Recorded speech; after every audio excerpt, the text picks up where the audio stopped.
All right. Hey, hey. Okay, here we are. And yes. Oh, I'm sorry. I went to the wrong screen. There we go. Haha. Set up. That. There. Okay, we're doing this on Skype, and so I'm going to be a teeny tiny thing in the corner. And here we are with my old friend Bruce MacDonald, who's What's it been? We've known each other like a decade now. I think I first 12 spoke to you in years. 2014 from a Starbucks when I called into Sean David Martin's show, and you were producing, and I had just finished reading Volume 1 of Sands of Time. Oh, cool. You had just read Sands of Time with him. I thought we met Yeah. right at the beginning of the station. I thought you were there sometime in 2012.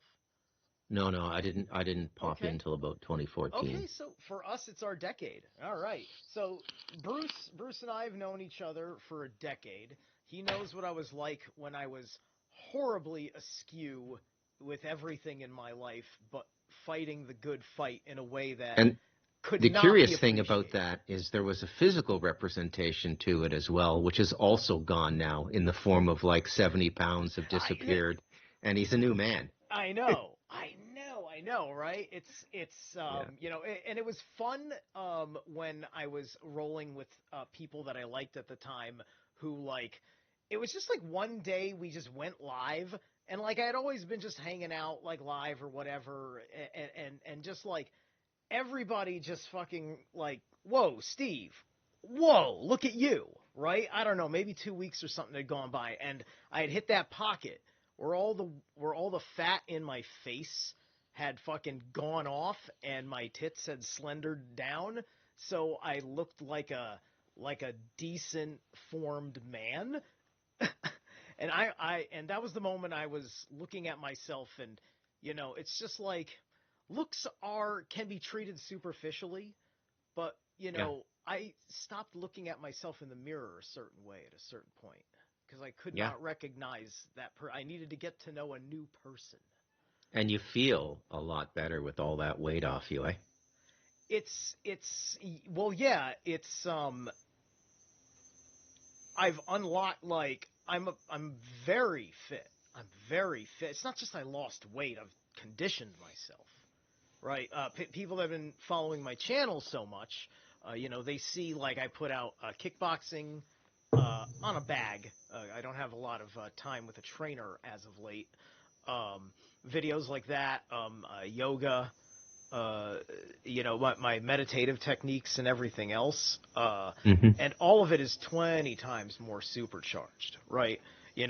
And this is a combination of working with several guys that I thought were the most legit that offered services in the metaphysical realm. Yeah. And it was that, and at home I had a friend who was like a fitness guy who was complete like material level, laughs at half of my spirituality, but is one of the tightest bros I got.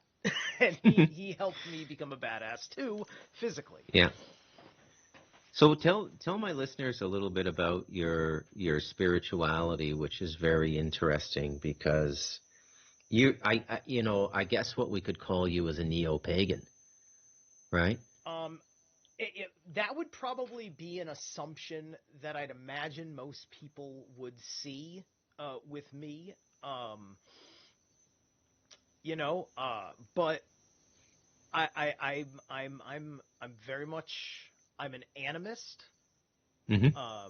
I have a shamanic kind of practice. I don't make the claim that I'm a shaman in the sense that I had a spiritual rite of near death experience to have like that ghost connection. But the point is Yeah. that all of my intuitive abilities, I got stuff I can do on a very, very useful level for both myself and people around me. Hmm. And by Yeah. that I mean I'm a shaman and I'm a magus because I can also do magic, which has nothing to do but me evoking my own power, which I condition Hmm. through my discipline. Yeah. And you're very well studied in the Norse system, is that correct? Yes, yes. Yeah. I My time at Revolution Radio, uh, eventually stumbling upon something European that made that like sitting there realizing like So what was Europe like before, like, the Christians came over and built all the big stone things, and everybody started living like Monty Python's Holy Grail, right? So when was life always like that, like shit? You know, it's just like, right? That and to find the depths of the actual answer to that question, Hmm. and for it to be completely like new territory, something personal, like, because it was just like I loved the traditional Eastern mysticism that I was Yeah. getting out of what American New Age had to offer at the time. And being in Revolution Radio was right in the heart and soul Yeah. of the most, like, from the bottom to the top kind of fucking people having the conversation that you could ask for. Yeah. Look at the rock stars that have been through Revolution Radio. Yeah. Graham Hancock. I never got to Yeah. fucking interview Graham, but it's just like we were the CBGBs of Yeah. Yeah. talk So radio. Steve and I both used to work at a station called Revolution Radio. Well, I shouldn't say work. It was all volunteer, but um, and when it started in 2012, like it had a really good, like Graham Hancock, who now has a season 2 of his Netflix special just dropped a couple months ago. And I haven't watched it yet, but I heard Keanu Reeves Yeah, is like hosting it. I So saw a clip. we were Yeah. actually on a radio station with that guy, and Carrie Cassidy was there Mm, shortly after she had left Bill Ryan and gone solo, the Project Camelot team that yeah. did some phenomenal work from, let's be honest, from about 2006 to 2010. The very best stuff out there was those two together, Bill and Carrie, Yeah. and Sean David Morton, old hand at alternative radio. Lots of Yeah. people felt that he should have been the guy who took over coast to coast, but he didn't get it. Sean's kind of a good luck, bad luck kind of guy. He has good luck, but he also has a lot of bad luck. Are you following the situation there at all? Yeah, I'm friends with Sean on Facebook, so I get the Yeah, updates from what is sometimes him, sometimes his wife, and yeah, it's one of the most painful things to look at because yeah, Sean did so much study in how this medicine works, and I don't know if I can say that he's being targeted by them, and that it's just something more powerful than whatever his discipline is. It yeah, fucking sucks balls. It hurts yeah, like hell. yeah. I definitely think he's a targeted individual, and I definitely think he's being punished for the Sands of Time books. Yeah. All right, Maestro, wherever you want to go with this. All right, yeah. Now that you've opened up my heart center so fucking wide with the da with the Sean, how dare you, sir? How dare you? All right, Yeah. holy shit. Okay, so back in the day, Bruce and I had epic conversations on the round tables about the Jews. Yeah. And Yeah. I was working at being I put myself in this role of trying to anchor the vernacular to get the conversation bypassing the ears of fucking assholes, right? Yeah. But you Yeah. know what?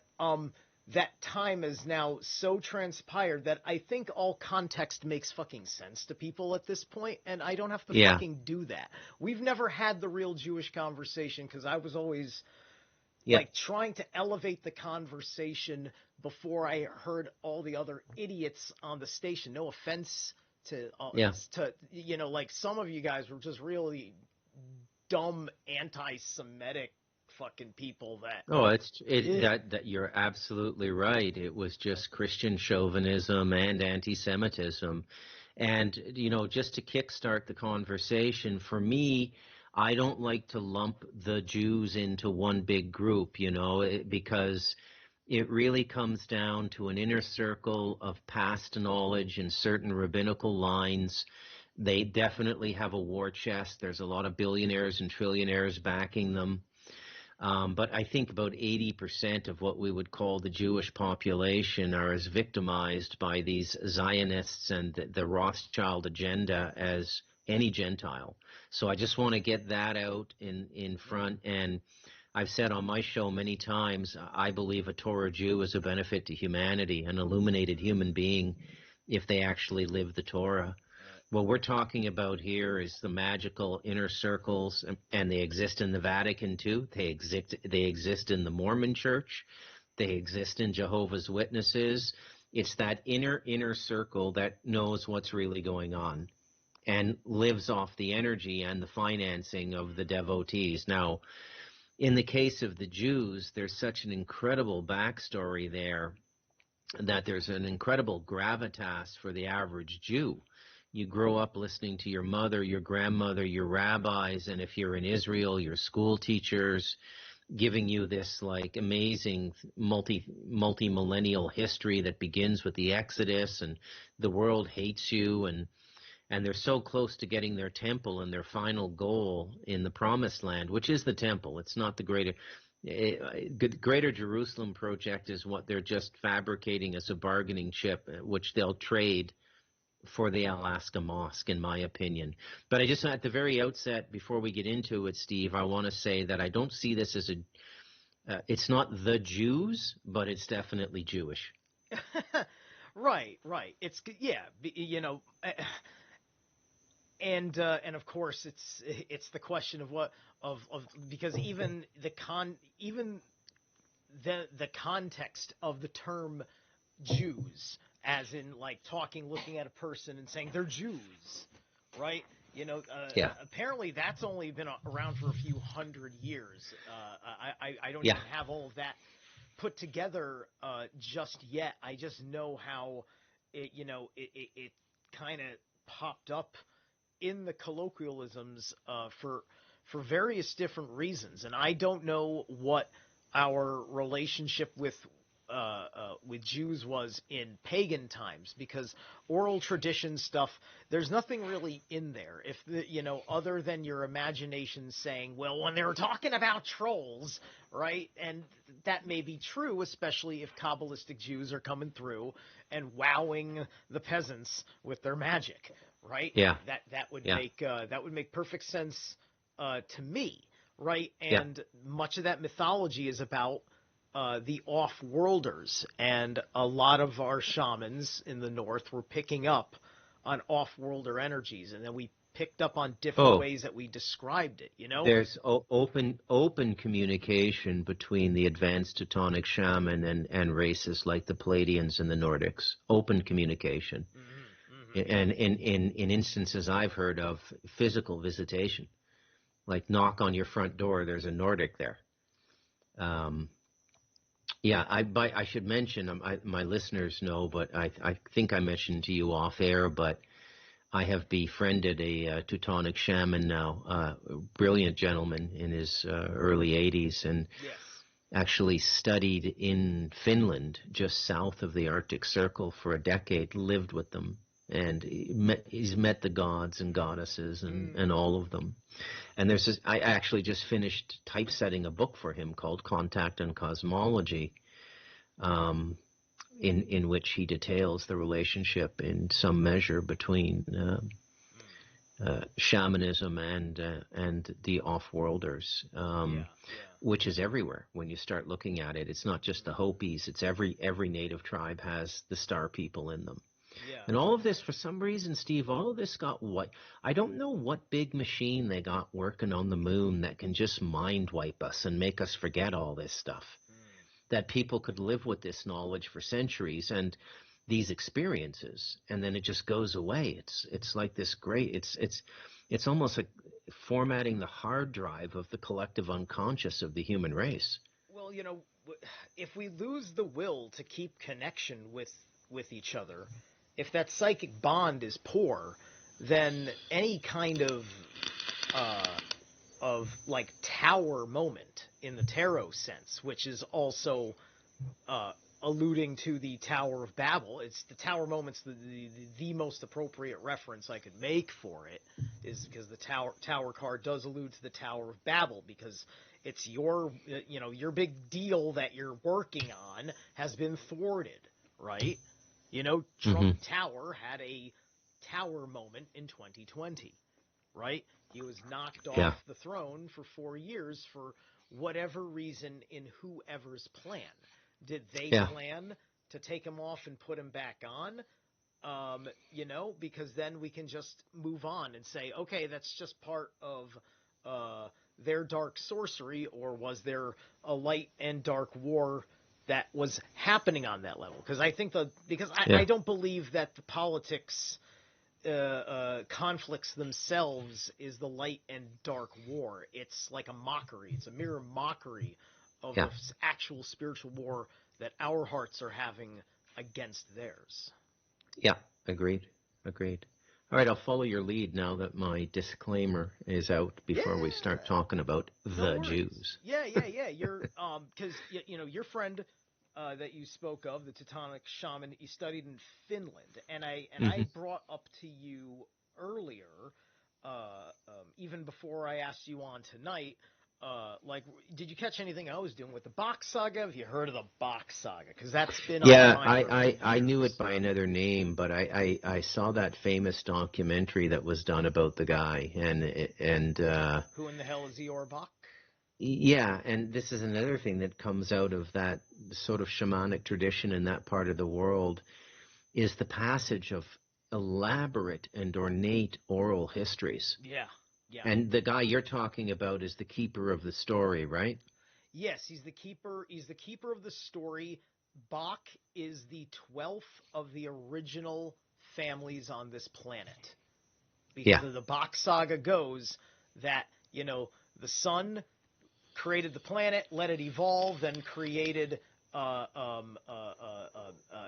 god and the goddess by having a monkey and a goat have two children, and that became the Lord and the Lady. That became Frey and Freya, and then they had Ra and Maya, who was the first king and queen, and then they had 12 kids, and then Bach was the 12th kid, who was the breeder of the family, as well as a story as a story keeper, and the Hmm. Bach saga, thus the saga of the rest of everything, right? Yeah.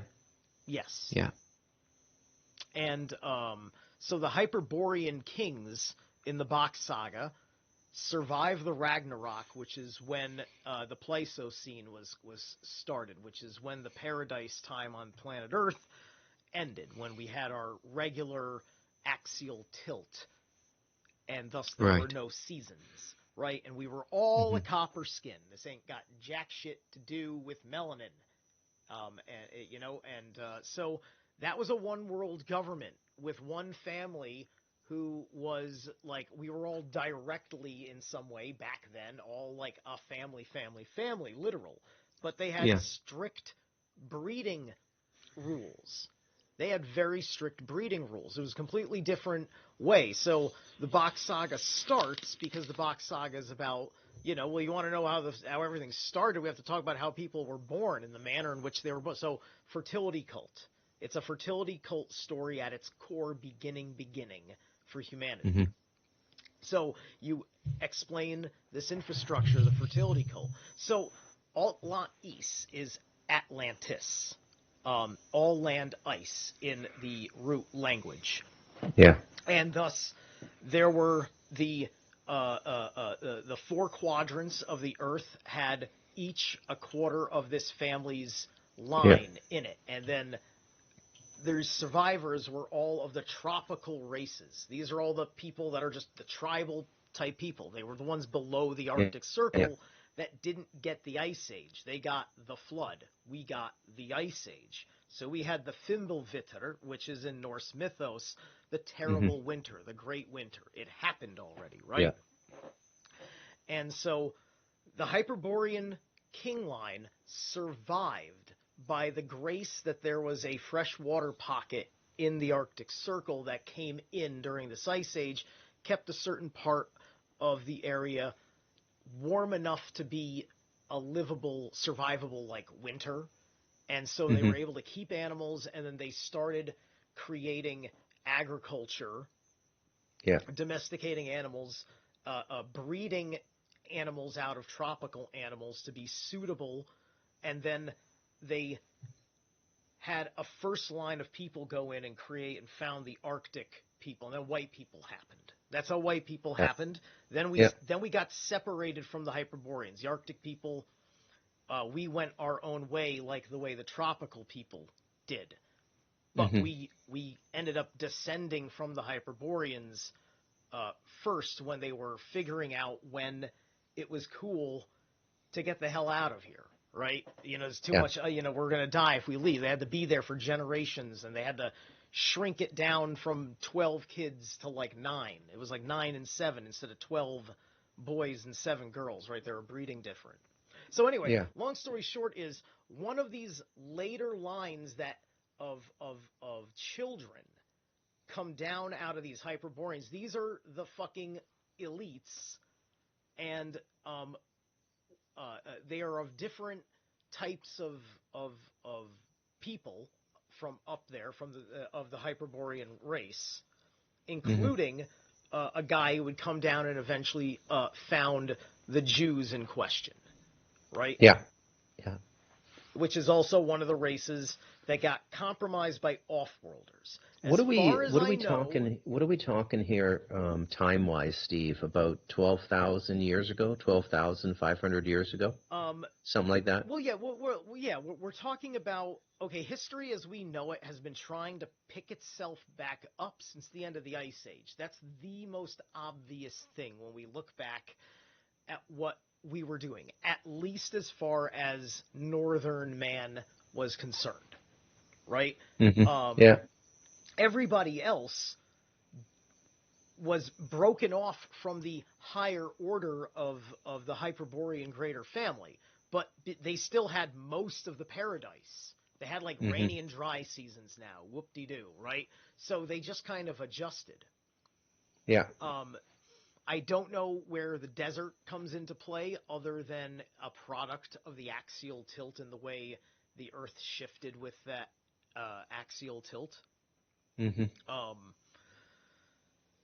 So at any rate, the Box Saga to me, I think, fills in a lot of blanks. It doesn't seem to acknowledge off-worlders No. per se, but it doesn't really have to, I don't think, and we can fill in the blanks because the off-worlders are like the missing piece for what's going on with, the primary dark sorcery running people's minds and driving their fucking spirits in Yeah. this Let's realm. let's start there. The Yeah, dark let sorcery. me grab. Why don't you What's your start? I'm take gonna on grab that? a. I need water before I die. So All right. I'll just carry go it ahead till and you start it get off. back. Okay.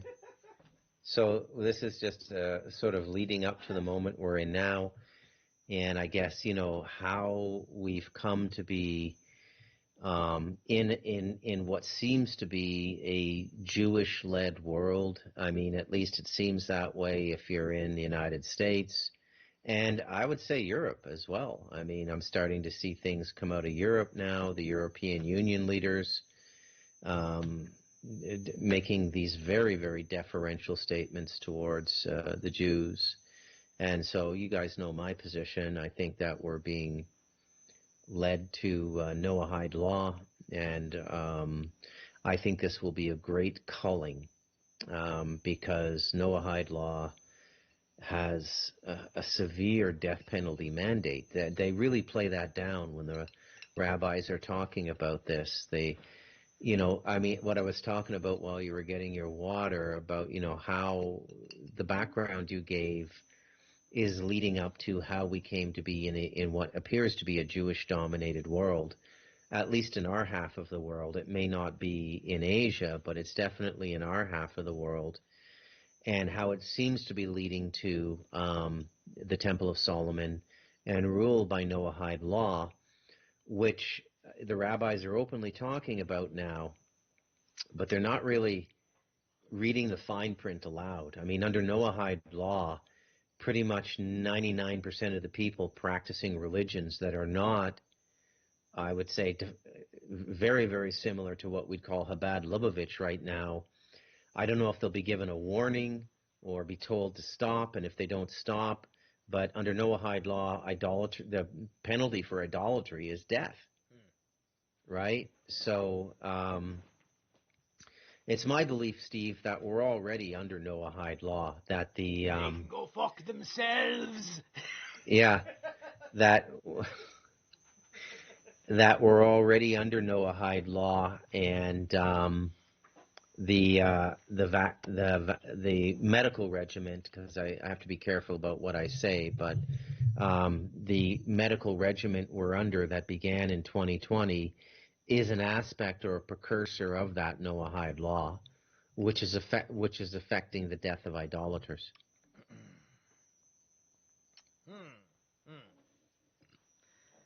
Yeah, I see what you mean. Well, that makes me think, because I mean they probably have that. Well, there's idolatry. It makes sense in the sense that if you're watching somebody with an idol, kind of become this surrendered thing to it, right? Um, that seems to be a thing.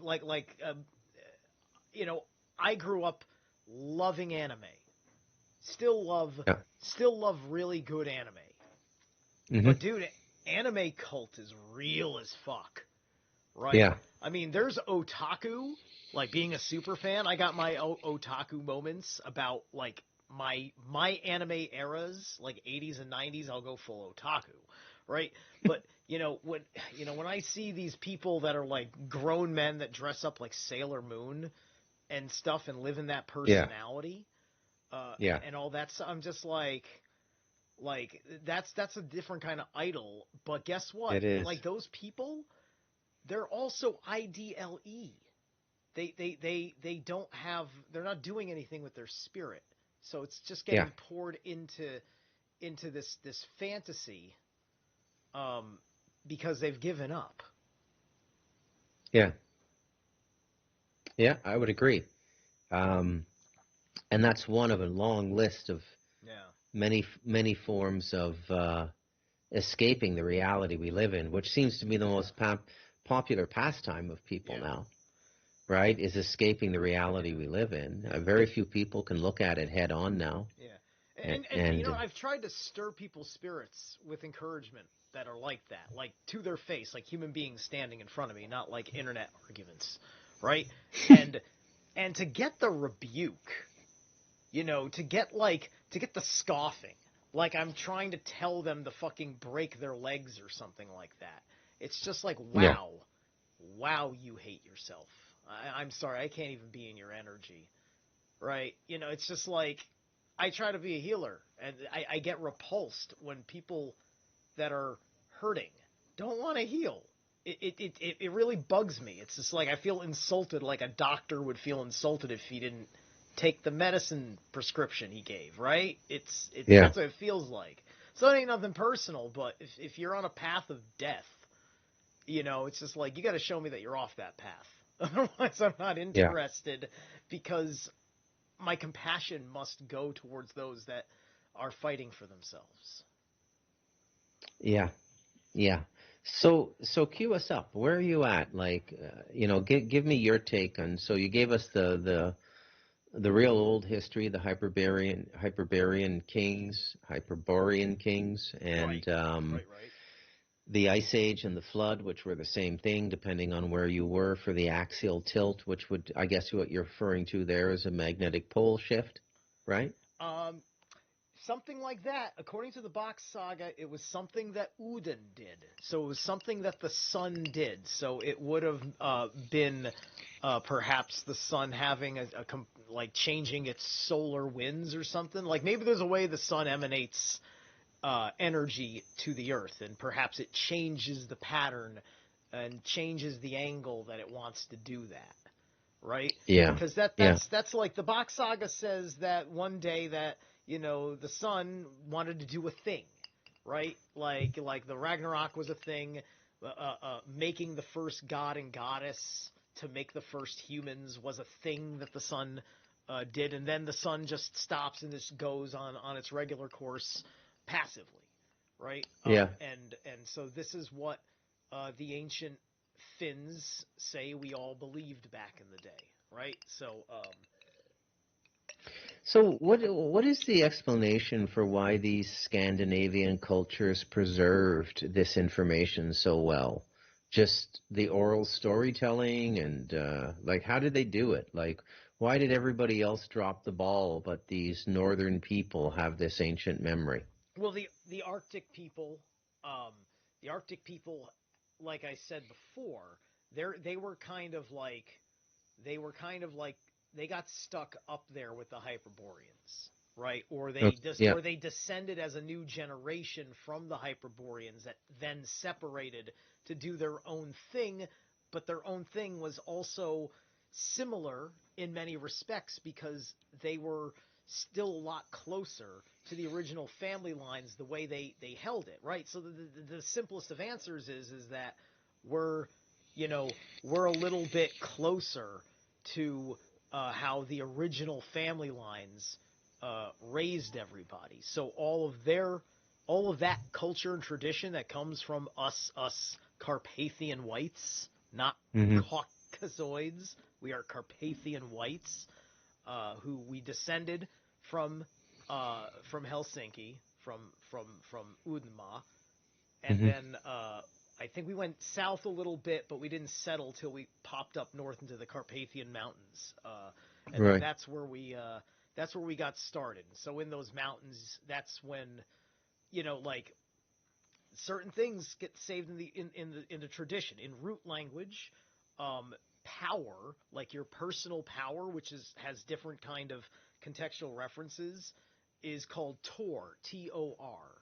Tor. Hmm. Well, that sounds like Thor, and the way they describe it as a feeling, as a force that you experience, which is highly important in the Bach saga.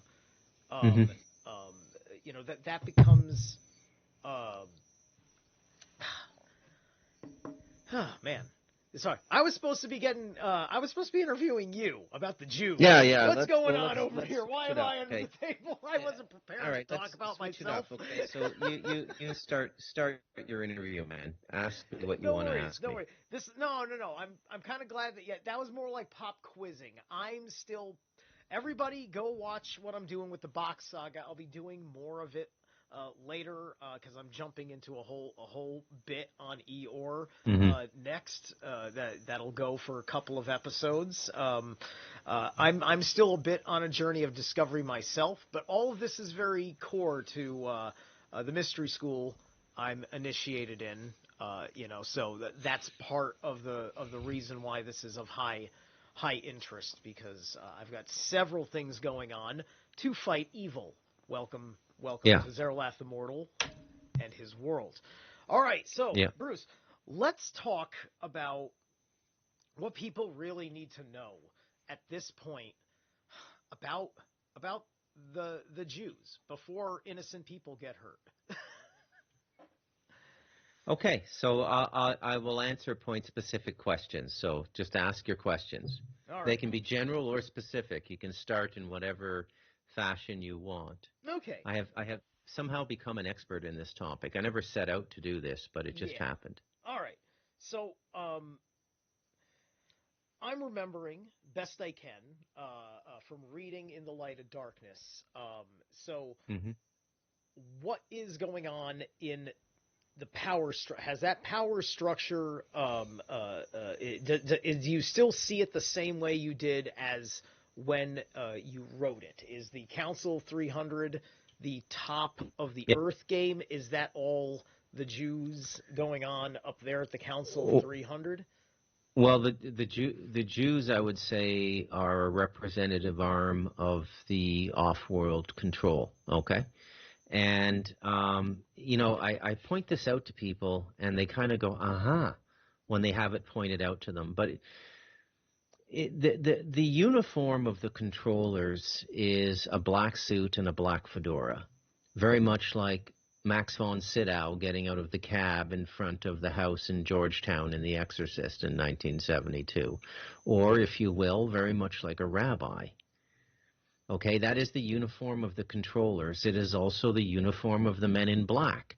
So immediately we have a connection between the extraterrestrial world the UFO world, and the earthbound control system. That's a no-brainer right there. Okay. So everybody seated at the Council of 300 has one of these, let's call them men in black, directly assigned to them and working with them. And these beings, whoever or whatever they are, come and go from the planet. They come in mass. They're always here, but they come in mass, and they usually come through power stations, electrical power stations, or water treatment stations. Why that is, I don't know. I don't know. But that's how they appear. They're almost exactly like the men in black. Okay? Yeah, a lot of spirits. I think that may be a quality of Fae and the Jinn, things of that nature, right? Right. This is more of that funny thing where the off-worlders seem to be affected by spiritual metaphysical things. Like, people say you could put a cross in front of a zeta gray and it'll repel them like a vampire, and you can also do the same thing with the Egyptian winged disc. And that symbol also repels them like they're fucking vampires. Right, which I think they are, at least the Zeta Grays, from how I understand the exo-effing politics of this complicated shit show of a realm we live in. I wouldn't have it any other way, though, because I think I'm winning. Funny that I think that, isn't it? I don't know. I'm able to laugh in this moment. It's all Dasein. So, but to specifically answer your question, yes. The Council of 300 is the visible ruling council. Everything else that can be named is below it. And some things are way below it. So the Club of Rome is way below it. The Bilderbergers are way below it. The Bohemian Grove crowd is way below it. And, then you start to get into like religious affiliations like the Kabbalists and the Masons. And within this control structure, they're like the minions. Yeah. But from the human perspective, us looking up, oh, the Jews and the Masons run everything. No, they are the human agents, either conscious or unconscious. Let me repeat that because that's an extremely important point.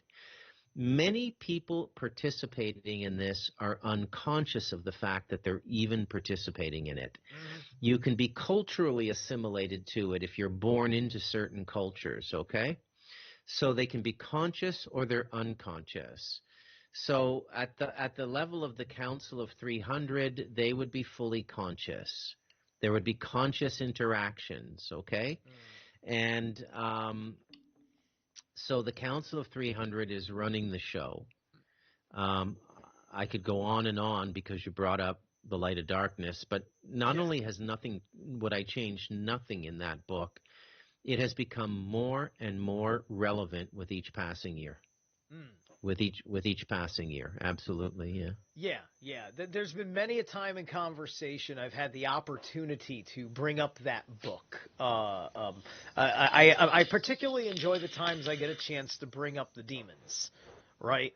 Because because that gets into what's going on with the Talmudic dark sorcery. Now you Bruce, your fans over there. They know it about you. Anybody who's not been paying attention, I think one of our old interviews is up on this channel. I don't remember. So, but long story short is, you've got a deep spiritual metaphysical path of your own. I heard you do a great talk about multiculturalism. Multiculturalism has definitely been a big part of what I am doing, right? So we got these we've got these three demons that are the head of the show. Maybe explain what's going on in the dark sorcery that's putting their presence in the jurisdiction of the Cabal. Okay, so it really follows Milton's Paradise Lost, and I truly believe that was a prophetic book, and also because of the time it was published too. I mean, so in 1666 you get Sabbataya Levi being declared the Messiah. by the World Jewish Congress. He's living in Amsterdam at the time. And his group, which are apostate Jews, by the way, they invert everything in the Torah. If the Torah says fast, they feast. If the Torah says chastity, they go to homosexual orgies. This is Sabbatean Judaism, right? It's basically openly satanic Judaism. And so you've got him there in 1666 being declared the Messiah. But, I mean, the Jews are doing that every 100 years or so. They think their Messiah's come. And they're pretty sure now, this Chabad Lubavitch cult is pretty sure the Messiah's here now. But I don't know if they're missing the mark again or not. I really can't say. But now, also in 1666, John Milton publishes Paradise Lost. Now, Milton's motivation, Milton was used spiritually to get that book out, whether he was fully conscious of it or not. And the three main demons are Belial, which really centers on corporeal pleasure and perversion, Moloch, which is the child eater, and Mammon, which is the money. And those three demons, or as psychological or spiritual constructs, those three forces have been spreading in the world exponentially every century since the formation of the Bank of England, which was really the product of these Amsterdam Jews under Sabbatai Levy through William the Orange and the conflict between the Stuart family and Cromwell, the fight for the throne, and then the Amsterdam merchant Jews managed to get a Dutch king on the throne of England for an indeterminate period of time. Very short, I can't remember how long it was, just a few years, I believe. Is this the 1666 period? Are we at Yeah. 1666 right Yeah, now? well, it's closer to like the 1680s, but Sabbatai Levy and John Milton preceded it. And then you get the Bank of England, and I believe it's in 1684 you get the Bank of England. And the moment the Bank of England is formed, the movement towards Jerusalem and the construction of the Jewish mythology begins. Okay? So it's really, really kind of freaky the way the whole thing just once you tune into it, you can look at almost any half century from 1684 onwards, and you can see a chapter or laying down the metaphorical Roman road to get world Jewry back to Jerusalem. And it's all leading to the Third Temple, which the temple, if you're not aware, is kind of what you'd call in the same class of construction as the megalithic structures, like the pyramids and Stonehenge. And the construction is non-normative. It's very magical the way the temple has to be built. First of all, the stone can't be cut. The way they used to do it in the past was there was a certain worm they would get that would chew through the stones. Very, very, very bizarre. And but now the rabbis they had a creature that what would they put it on a stick like the Flintstones? Like, this is kind of fun.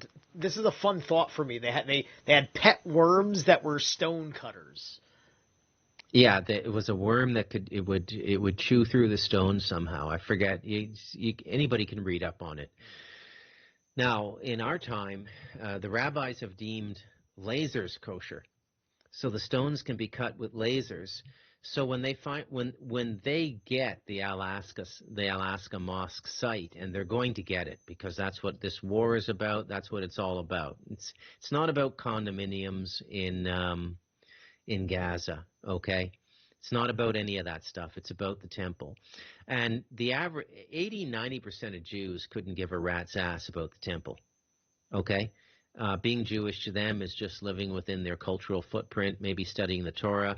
I think over 50% of the Jews living in Israel are atheist, right. Which, so it just becomes very curious trying to define who and what these people are. But there is a group of people, and this is the magical class, and the construction of the temple is absolutely critical to them.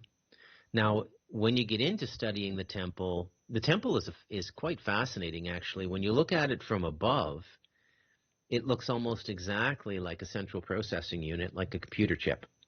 Okay? Yeah. And one of the things I I studied and learned about writing Light of Darkness, as you know, Steve, is blood magic at the lowest level, which is just, a manasa, a small temple, a shed temple in your backyard in L.A., and you're a Palomayombe Tata or a voodoo priest, and you go out there and you've got a little shelf with your idols on it. You got a chalkboard to write the script, the magical script that you speak to the spirit world in. Which, by the way, I'm not sure if you know this, but it's letter to number, just like gematria. All magical systems in the world are letter to number. Sure, That's yeah. so Hmm. it's a universal construct, like binary being a universal construct in code, Right. whether you're coding in Python or Java or C sharp. Yeah, yeah. The single digit code is the primary magical foundation that works with the natural harmonics Yeah, in alignment, right? And this is why the Sephiroth, as you know it, is actually pure black magic, right? The true yeah, universal tree of life is a nine-centered um, nine-centered figure that is it's symmetrical. It's got a crystalline structure. It's like looking at a piece of quartz crystal that's been evenly cut, right? yeah, And every node has its place. Nothing is left out like the way they leave out Doth and everything. Yeah. So that works within a different net as well because the flower of life um, yeah. is on the wrong thing too, and the phi ratio is there's a different rate. Like there's a whole different thing that's kind of like on a base 9, base 12 sort of Yeah. system going on. But So I got a lot more to study to do before I can really dive into that. Long so story in short. in a lot of ways, the Sabbatean corruption invaded even the mystical elements of Judaism. So anybody studying the Kabbalah now, I mean, you may as well just be drinking arsenic, seriously. Okay, it is so toxic now, and the very best Kabbalah study you could get now is under a competent rabbi, but I think that the Kabbalah teachings they gave to the Gentiles through Masonry are completely corrupted and meant to absolutely sabotage the practitioner at a certain level, and which would explain why there's so many psychotic Masons when they get up into the higher degrees. Mm. Um, you know, and a lot of times, if you want to understand what I'm saying, maybe an illustration would help. So when you look at Jimmy Savile, don't see a serial killer, see a rogue Kabbalist. Jimmy Savile was a rogue Kabbalist. He had Bibi Netanyahu on speed dial on his cell phone, was good friends with Bibi. Okay? And this religious magical system has invaded many aspects of the world's elites now. It's really coming out now everywhere. I mean, as I spoke to people on my show, Annika Lucas, who was a survivor of the Belgium cults, and basically the property of David Rockefeller in the early 70s, and pimped out to people like Pierre Elliott Trudeau as a child sex slave. She's come out and wrote a book now. I became aware of her when I wrote The Devil in Us because I worked with the people in Belgium and they all knew her. And so this, when you see children being used that way in a complete disregard for the human race, really what it is the encroachment of this negative ET presence into a human body and a human commingling with a human consciousness. Hmm. And the demons have really been the cover story, Steve. So people think it's mythological rather than literal, and it's actually quite literal. So, and most of the stuff going into the Kabbalistic and Masonic system is reptilian gray. But there's other very negative races as well, but mainly reptilian gray. So I'm all over the place. You got to recenter me with another question. Yeah, no, no, no. That was yeah, you think that was all over the place. That was like right in the pocket, very much like the kind of like listing of things I was like looking for uh, for for the breadth of what you knew. Yeah. And of course, um, so then what is your take then on different, like, what kinds of demon-like or various spirits, angels, gods or whatever, like what's like an alien encounter that's happening in a paranormal sense, So and the what's like not an alien, an actual entity? Okay, so most of the demonic botherances people have are dead human beings. The Torah and the Talmud actually get this right. They call them dibuks. And a dibuk is a restless human spirit that didn't live well and had what we'd call a bad death, and is in this gap space between the physical and the astral. So they haven't really gone back into processing. The Chinese call them hungry ghosts. They just wander the earth. Okay, Right. um, and Dibbuk, right? yeah, that's right. Dybuk. Yeah, Okay. and so this is going on as well. The demons are actually a class of being created by and working with and for God. The story of the fall is complete bullshit. It's an ET narrative masquerading as a religious narrative. And why wouldn't it be bullshit? It goes back to the Jews, right? It's not like you never hear Christ talk about the fall in the Gospels, do you? You know, it's very interesting how Christ didn't go over any of the core theology of the Torah, or by that time they would have had the Babylonian Talmud as well. I mean, the Pharisees and the Sadducees were in full swing, Right. and what did he call them? He called them the synagogue of Satan, right? Right. Now, as you further yourself into this ET story, this is where it gets a bit controversial, and but there's no way to say this. Christ is also a part of the ET story. Christ was a Palladian construction. He was the product of an Ishwish, which is a Palladian holy person, and a human mating. This is the story that Billy Meyer gives. This is the story that Alex Collier gives from the Andromedans confirm what Billy Meyer said. And this is why the bloodline of Christ is so guarded. And it's to this day, it's still guarded. The bloodline of Christ is still guarded by the Mossad. Did you know that? Interesting. The Yeah. Bach Saga alleges to know the bloodline of Christ, and Yeah. there Well, were that's why two. it's so interesting, okay? Because Yeah. there's a genetic component to it. So anybody, this may speak to the Rh negative thing as well. I've never sought to make a connection. It just popped into my head. So don't ask me to go into any depth of that on that. Sure. But Christ may have very well introduced the Rh negative, right? So the non-rhesus monkey gene, and so. But the bloodline is very well known by the Mossad, and they've been mapping the bloodline, following the bloodline of Christ since Christ emerged on the planet. And the reason for that was Christ was a human alien hybrid. Okay, I very rarely talk about these things because these days I'm more afraid of evangelical Christians than I am about Jews. I mean, they're more likely to attack you with pitchforks than the Jews for saying something that contradicts their dogma. In the Bach Saga, there was a man and wife who something happened, and like they kind of got kicked out of Udenma, right? So they got kicked out, and they went down south together, and then that was the Mary and Joseph of this Jesus, if you will, right? So there's these two having kind of like, I think they were just having a relationship, and like they weren't supposed to have a relationship by the way they needed to do things living up there. So they came down this way, and they're coming in, and they're from the Hyperborean line, so they got cred to exploit, and they're going to try and put their son on the throne of Rome. I think that's what their agenda was, right? And that was nothing to do with the king and queen of Udenma at the time. That was just them on the Bach Saga. Basically, when one of these Hyperboreans comes down and he causes trouble, they're on an ego trip, is what they simply say about it in the general sense, is that it's an ego trip. Okay.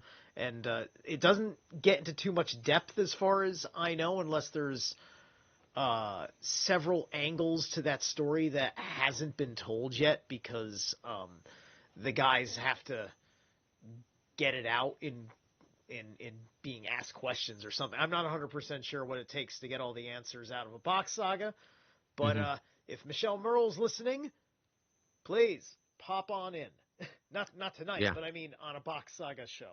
I'm Yeah. open invitation for Michelle to come on. Anyway, Yeah. yes, thank you. So yeah, And so we have the just hungry ghosts. one other thing I'll throw in it just to bookend the Jesus extraterrestrial story. John Edmonds told me in no uncertain terms, and he would know, being the steward of Stardust Ranch and also a first-gen super soldier, and born to a connected family. You know, there was John, and then most of his other siblings were Harvard-trained lawyers, and they all live in New York. So John came from a very connected family, and he went through the programs, and he was a super soldier. But John told me in no uncertain terms that, and I wrote this in Stardust Ranch, black magic was given to the human race by the reptilians. So everywhere you look, what you think is a religious story is really an extraterrestrial story. Now, there are spiritual stories on the planet. There are stories of like Milarepa going into a cave for 30 years and coming out with the ability to fly after getting Buddhist initiation and meditating and repenting for his black magic. There's yogis in the Himalayas now over 300-400 years old. The human potential is amazing. They say we use about 5% of our brains. We use about 5% of what this skin suit and the psyche that goes with it can do. We are so dumbed down it isn't funny, and all of the core teachings that would have been given to us as the inhabitors of these bodies have been lost. We're like 5-year-olds trying to drive a BMW in these bodies. And what if? We don't even know where the key goes or anything, right? So and the reason I say that is there's a lot of potential for spiritual growth in a human being. A human being can actually achieve God consciousness. That's something the extraterrestrials can't do. Okay, and it's unique to this 3D reality we live in, which explains a lot of the envy in the extraterrestrial races, and they do envy us. Yeah. Okay, Yeah. so go ahead, Yeah. recenter me, Steve. Yeah, no, that's good. That's good. I was just going to comment on. I've talked a great deal about the imposter sky god situation, right? Yeah, Where all of us had our quote sky gods because it was how we were basically referring to the constellations because of the process of astrology and how we kind of told that story to us. And back in the day, yeah, astrology was the women, history was the men. Now yeah, now we can't even let astrology be the science that it yeah. that it is. Because obviously we have to get people getting better at it and reframing why we're losing our predictions about why Yeah. certain people get elected president and yada yada yada. But So, to recenter very quickly, we're at the point where we're at now, where there's this incredible concentration of power in the Jewish world as a direct result of them being able to implement a lot of their systems 3.5 centuries ago. Like the money system is pure black magic. It's pure black magic, and it's extraterrestrial technology. And they were able to get that in, and they're able to game it, and they're we're able to use it to get to the point they're in now. So it's not that they're God's chosen people or they're smarter or more powerful than us. They've just been very well led by very good magicians who at critical points in history were able to strike positions that would grow into global institutionalization that have benefited them immensely. So we still use the basic usury system begun in England in 1684. Now remember, say what you will about the Vatican, they're also a corrupt institution. Cardinal Vigano, who was he says there's a deep church just like there's a deep state. He got excommunicated about a month and a half ago. and he referred to the present papacy as the Berglioni, which is the name Pompey Francis's birth surname is Berglioni. He's Argentinian, and he calls the present Vatican the Berglioni Sanhedrin. So they're all one thing now. It's not. They've all folded up. They've managed to get their people into all these institutions. I guarantee you, or I assure you, I can't guarantee you, but I assure you that the top 3 to 5 people at the Mormon Church get invited to the same meetings. Yeah. The same thing with the Jehovah's Witnesses. It's probably the same thing at this point with Scientology, even though L. Ron Hubbard began as an adversarial to these people and was hunted by the CIA toward the last decade of his life. Yeah, yeah. The aliens, they came to the Middle East first, with Sumer and then Egypt and such. And so that's why they reframed. Well, in this period, stories. I would only add that in this period, okay. Yeah. But did you ever get around to reading the Galactic Historian, The World According to A.B.? Yeah. I know that I read the last version that you get. I'm pretty sure I read the version. Yeah. Yeah. So, I mean, this positive-negative duality has always existed with different actors. And in bygone times, the Lemurians were the more, you'd say, aboriginal-type livers. They lived very naturally, simple structures, but they were very powerful spiritually and psychically. And the Atlanteans were the evil black magicians. It's like the same thing repeating under – it's like, Coke goes under and rebrands itself as a different name, but it's the exact same recipe, right? Right. It's just, the principal lesson in this 3D reality is the extreme exposure to light and darkness is what a human incarnation is about. And you shouldn't run away from it either. If darkness comes into your life, study it, absorb it, learn it, okay? Because it's not to be feared. And you cannot find a single enlightenment story, including Christ's, in which the person does not go through a direct confrontation with extreme darkness. So for Christ, it's the 40 days in the desert. For Milarepa, it's the first 3 to 5 years of meditating in the cave, and his karma was so bad after murdering 40 people that he was just incessantly attacked by demons. And, Rumi talks about in his poetry, right? You have to go through the darkness.